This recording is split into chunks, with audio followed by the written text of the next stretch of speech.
ค่ะกราบสวัสดี FC ทั้งช่องของสงกรานต์นะคะมื้อนี้จะพามาตามแนวทางของพ่อคำพันธ์นะคะพี่น้องเลขเม็ดเดียวค่ะพี่น้องเข้ามา3งวดเพิ่งจะมาหลุดงวดวังหนึ่งหันนะคะพี่น้องเฮากับบ่พลาดเพราะว่ามันเป็นเลขเม็ดเดียวนะคะแล้วก็มีเลขของพ่อเลขประจำวันพ่อมานำบ่พลาดให้จับใส่พี่น้องได้มื้อนี้ในมือหวยออก เม็ดเดียวจะเป็นตัวใดนั้นเฮาไปรับชมรับฟังเสียงสัมภาษณ์ระหว่างแอดกับพอคำพันธ์ได้เลยค่ะเม็ดเดียวเหรอนึกว่าอันเบิ่งอยู่หรอกค่ะ สวัสดีพ่อก่อนเด้อค่ะ สวัสดีพ่อค่ะ สวัสดีพ่อก่อนค่ะ เพราะว่าอันหนูอัดแหมหนูอัดลงช่องแล้วนะ อัดเสียงพอลงช่องให้ FC นี่ล่ะฟังนำนี่ล่ะเป็นไดพ่อถูกบ่บังหันนะโอ้ยก็จะมาแปลเอาเงินประชารัฐเอามาแค่แต่เลขมันเข้าประจำวันหมดทั้ง7กับทั้ง7เก้าตัวเลขเฮามันสิมีแต่7ตัวนั้นตัวของเขานั่นจ้าคันมันคือกันมันกันเข้มว่าปกติถือล่างบนเลยอ่ะมันเป็นน้ำดวงพ่อเป็นน้ำดวงตัวคันคือช่วงว่าไหนดอกจังว่าคันที่เราถือประจำวันก็ถือทุกงวดล่ะเทิงอันบ่มีเงินซื้อหลายพ่อเป็นจังไดล่ะเลขพ่อวังหันเข้าบ่ค่ะเลขจับคู่บ่เข้าเนาะจับมันบ่เข้าเด้แต่ว่ามันเรียงประจำวันใครคันมี7เกิดข้อคือชื่อมันสิมี7 8เจ้ามันก็มีเด้แต่ว่าพ่อให้หนูทางบ่มีตัวนั้นเนาะบ่เขามันมีแต่7จ้าแต่ว่างวดนี่ตัวเม็ดเดียวงวดนี่ท่านเอาไปเว้าก็ได้ไปนี่อันเว้าเลยค่ะหนูก็เว้าอยู่เดี๋ยวนี้ล่ะแต่ว่าหนูอันอยากได้เลขจับคู่พอนำจังซี่นะคือเม็ดเดียวมันสิมี3 5 9อันเม็ดเดียวเขาเด็ดหน้านี่เขาว่ามี3ล่ะ3 5 9 3ตัวนี่2ตัวเขามาตัดให้3 5 3 9ก็5 9จ้ามันกลับบ่ได้หรอกว่า5 9แล้วก็แล้วฮอด9 5แล้วเขาให้กลับเขาให้ค่อยจัดเอาจ้าแล้วเลขตามสูตรพอเป็น4วันสูตรดั้งเดิมนี่คือมันมีวันอาทิตย์เนาะจ้าวันอาทิตย์นี่สิมี1เดียว185เลขขาด7ที่คือจะเอามาบวกกับ7ที่ตัวนี้เลขประจำวันนี่เลขเขาจงว่าแม่เดียวนี่ตัวนี้นี่เลขเอาให้ชื่อตัวนี้ล่ะจ้าเลข7ที่มาบวกกับ185ให้ชื่อตัว71 78 75แล้วก็41ที่7ที่8ที่5ตัวนี้มันสิ7ตัว7คู่เลขข้อมือไม่ได้มันหน่อยเลขมันกำมันกัดออกค่ะเอาคือมือ185ของที่เฮ็ดหลักเลยหลักตัวแล้วกลับคือเก่าเฮาสิ71นี่สิ78 75นี่สิ185นี่เฮาเลี้ยงไว้ข้างบนติพ่อทางว่าคือเฮาจับใส่เฮาจับได้ทั้ง7นี่71ก็7ที่71แล้วก็41 7141วันนี้เฮาก็78 48วันนี้ก็เฮา75 45มันสิมี7ตัว71จ้ะ78 75 41 48 45นี่ล่ะบัดนี้ก็กัน74ไว้เลยเพราะว่าบ่ค่อยมานำกันดอกค่ะแต่ว่าขึ้น6ตัวนี่คือนั่นอยู่ดอกนี่เลขตามสูตรพ่อนี่มัก8เลข8จักสิ8นั่นก็คือว่าเท่านั้นน่ะแต่ว่าเม็ดเดียวเขาก็ว่าเขาคักอยู่เนาะเม็ดเดียวมันก็คือก็มักอยู่พ่อเลขตัวนี้หนูมักแต่ว่ามันสิซื้อได้บ่หาเก่าก็สิบ่นั่นเลขนี่ประจำวันมันสิมี5 9มันเข้าประจำวันหมดนี่ล่ะ3 5 9ตัวที่แรกก็1ตัวที่สุดท้ายก็9ที่3เนี่ย3ถึงว่าหา9ที่ได้นี่หรอกว่าท่านกดชื่อบ่ได้ว่าท่านเอาเงินเขาแอปเขายังอยู่นี่บาทเขาอยู่ เนี่ย 185มันเป็นเลขหลักบ่พ่อ มันเป็นเลขรักเนี่ยเลขรักไล่ประจำวันเนี่ย185อืม นี่เขาวัด185ด้วยมากบางเทีมันก็สิออก185ไปเลยก็มีเด้ บัดนี้แถว2เด้แถว2อีห แล้ว ยัง สองเจ็ดกับ4เจ็ดนี่คือเฮาเอามาใส่เป็นใส่หลักเรือนักสิว่าได้7นึงเลย7 8 7 4ไปสินะแล้วก็4 1 4 8 4 5มันสิมีอยู่6ตัว จ้า เขาก็บวกเอาไปกันตัวเจ็ดก็คือ74เนี่ยโดยมากเขาสิมา74 มันมี18574ตัวหนึงมันตัวใดตัวที่6พ่อตัวใด เท่านั้นเอาเท่านั้นมีเงิน โอ้มี ให้เท่านั้น อืม ธรรมดามันก็มี174คือมันขาดอีหลีคือเลขขาดศูนย์ อืม คันเจ้าศูนย์ใช้ก็ได้งั้นมันเป็นเก้าตัว จ้า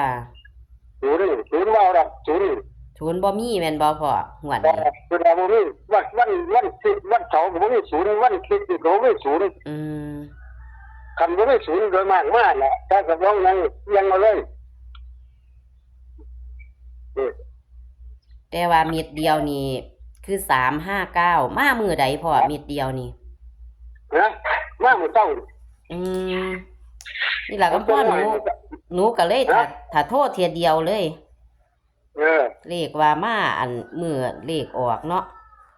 รอแต่ว่าบ่มาแต่ว่ามันก็ก้อนได้ก็ได้อยู่คำเสียว่าเฮาสิให้เจ้าชื่อก้อนนี่ก็ได้อยู่ เต้ได้อยู่แม่นบ่อืม ได้อยู่ บัดรุ่นหนูสิเอาก่อนเพราะว่า FC จังสิได้หาซื้อลอตเตอรี่เลขพ่อนี่กัน74เนาะ 74นี่คือมันเป็นตัวติดคือว่าเลยนี่แต่ตามที่สูตรเรียนมันต้องมี7กับ4มาติดชุ่มนี่จังซี่นะ อืมสิบ่มา75สติพ่อ 7หามันก็มีด้วยแหละ จ้านั่นแหละ 7หา7เดือน7ทั้งลำสิมา7กับ4มันสิมาอยู่แล้วล่ะอันนี้ว่าเนี่ยมันก็ต้องมาสายตรงมันก็มี9หา3หา1 8 8หาคือเก่าล่ะมันต้องมีแต่4กับ7อันเลขประจำวันมื้อเรื่องประจำวันมันถือด้วยแล้วราคานี่ถ้ามีตัวไหนถ้าเมื่อก่อนถือ2ถ้าขาดมันบ่ขาดจักเสีย อืม ต้องหันมันเข้าวัดข้างล่างข้างบนมันทั้ง7 8ทั้ง9 8ว่างั้น เลขประจำวันแต่ว่าพ่อบ่ได้ให้หนูมันบ่เลขประจำวัน บ่ให้มันมีที่ครูเลยว่าอยากให้เสื้อเจ้าประจำวันคือเก่าแหละแต่ว่าจับมันครูก็ถือ มันหลายแมันบ่ มันก็หลายตัวอยู่มันก็จับเป็นที่ครูคือมันเล่นได้แบบเล่นประจำวันนะเล่นที่ปาตู้ที่เอาเข้าไปด้านหน้าที่ คือให้เขาเจ้ามาจับเอาบ่ได้ติพ่อเฮาเอาอันเลขประจำวัน มันก็ได้เลยเนาะ อันมัน จับ มี เอาก็ได้ มันมีตัวใดแน่เลขประจำวันพ่อ 1 1 8 8 5 5 2 2 9 9 6 6 3เนี่ยที่ท้ายแล้วโดยมากเลยขันประจำวันขันมามันสิเด่น3เลยนึงเขาก็เด่น3อืม นี่เขาสิเด่น3นี่ล่ะมันเป็น185ที่เขาให้มานี่3หา9มันก็มีบ่ล่ะ อันนี้ให้เขาเจ้าจับเอานะ จับเอาเนาะแต่ประจำวันเฮาเด็ดอยู่เลยคือว่าเด็ดนี่เขาก็ต้อง3เขามี3 6 3 9 3 5คือเก่ากับเม็ดเดียวนี่เขาจะจับว่าเม็ดเดียวซี่ อืม นี่เป็นเลขสรุปเขานี่คือจะนี่ไม่ได้ตีกันต่อไปนี่เลขเป็นตัวกันเป็นตัวไหนดีวันนี้มาทั้งล่างทั้งบนนี่สินะคำคอยท่าอีหรือว่าคำเจ็ดก็ซื้อแม่ตัวเนี่ยที่เขาประจำวันมัดเลย จ้า ที่เขาเยอะ18539นี่ล่ะ อืม ถ้าประเจ็ดมาซื้อมามันสิมาเขากับ1กับ8กับ5 จ้า นี่ จ้า อันตามสูตรมันไม่เคยผิดดอกคือว่าหันละมันก็เขาวัดทั้งบนทั้งล่างแต่เลขฟันมัดเดียวมาเขาไม่มาบ่ถือเขาก็เบิ่งประจำวันเฮานำ ค่ะ มันกับประจำวันมันเลยเข้ากันเด้ มันก็แค่พลาดงวดเดียวเลข 359ประจำวันก็มี359คือกัน185ก็มีคันมารัก1กัน1316141เด้ นี่ล่ะเอาให้เพิ่นจับเอาเพิ่นสิจับใส่มัน จับเอาเลยถ้าว่าถือฟันทงได้นี่คือถือขานึง ค่ะ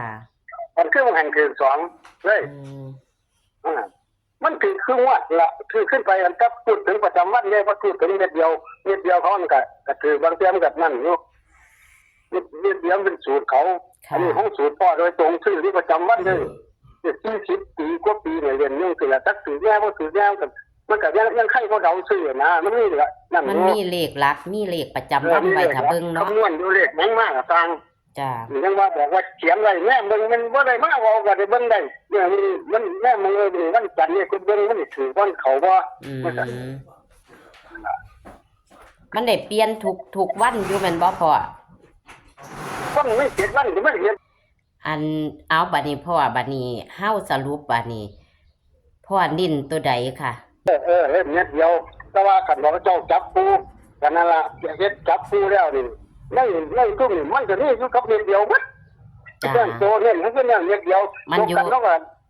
มันเข้ากันอยู่แล้วเนาะพ่อ มันเข้ากันอยู่แล้วบ่คิดแต่โตเลยนั่นเนาะ ค่ะก็ขอขอบคุณพ่อนะคะที่ให้แนวทางนะคะ โชคดี ค่ะ ในมื้อนี้เนาะถูกหวยด้วยเบอร์ นี่ รั จั ฐ งว่า บา มั ล น ไทยกะมาเม็ดเดียวเนาะค่ะ เอาขอบคุณพ่อเด้อค่ะ ค่ะ ขอสวัสดีค่ะ ครับ เอาพี่น้อง พอ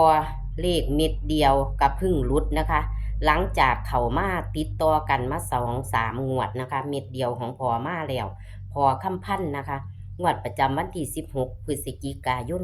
68 เม็ดเดียว 359 นะคะ พอเน้นเลยก็คือเน้นก็คือ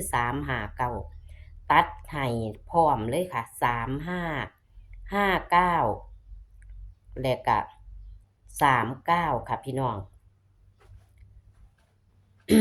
เคยเข่ามา3 ตัวก็เคยเข่าเด้อค่ะ ของพอนี่ก็เด้เลขหลักพอก็มี1854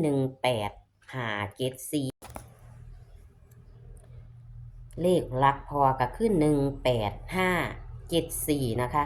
ส่วนเลขประจำวันที่พอว่ามันเข่าทุกงวด แต่ว่าเพิ่นบ่ได้เอาให้เพิ่นว่ามันหลายตัวงวดนี้ก็มี1852963นะคะพี่น้องเขียนกำกับไว้ให้อยู่แต่ว่าจะเป็นตัวหน่อยจักหน่อยนะคะพี่น้องเพิ่นว่าจับใส่กันบ่พลาดค่ะเลขประจำวันค่ะพี่น้อง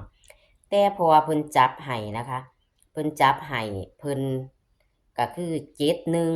7175414845กัน74ค่ะพี่น้องมี7ตัวงวดนี้สุงวดจะมี9ตัวอันนี้คือเลขพอเด้อค่ะส่วนเลขมาเม็ดเดียวที่เคยเข้าเคยถือก็คือ359นะคะพี่น้อง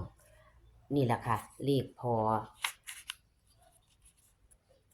อคำพันธ์นะคะที่เคยเข้ามาติดต่อกัน3 งวดเข้า3ตัวกับเข้าแต่เขาเป็นตัวโตดนะคะนี่ค่ะแคปหน้าจอไว้ค่ะพี่น้องเลขพอคำพันธ์มาในมือหวยออกนะคะเม็ดเดียว359นะคะเอาขอบคุณทุกการรับชมนะคะขอให้โชคให้หมานนำพอคำพันธ์ได้งวดประจำวันที่16 พฤศจิกายน 68คือมื้อนี้ค่ะพี่น้อง